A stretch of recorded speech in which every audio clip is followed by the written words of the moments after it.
All goods na mga kabisyo ng unit ng Trackworks Express ng Boss Madam. Yung naging project mga kabisyo, nung unang punta nila dito, extended bumper yung naging project natin dyan. Parang automatic mga kabisyo, pero in-extend lang natin yan. Ngayon nung bumalik sila, plate frame yung nadagdag dyan na dancing light. Nakita nyo naman yan nung nag-video tayo nakaraan. Yung nag-iiba-iba yung sequence nung ilaw nya, nagpapalit-palit din ng kulay. Bumper guide, kulay blue yung napili nila na design. Andy, kaliwa mo nga konti yung ilaw ya, para kitang-kita yung bumper guide natin.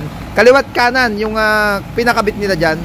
Tala or starlight yung isa pang naging project dito mga kabisyo. Ganun din, dancing light din yung ilaw natin para tumerno dito sa kanyang plate frame. Yan, yung unit ng Trackworks by Boss Madam. Sila Sir Evan. Si Evan ang may dala nung unit na yan. N-series mga kabisyo. Pero tawid dagat ang biyahe niyan, no? Kaya pag nakita ko nagpo-post siya laging tawid dagat Yan, okay na, pa-exit na sila. Pinalex lang natin mga kabisyo.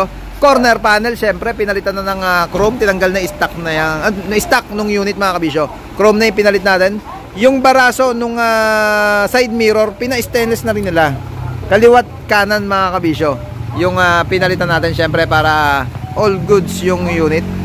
Ayun na nga, sabi nga pa-exit na sila at medyo pumapatak na rin ang ulan. Ban, thank you.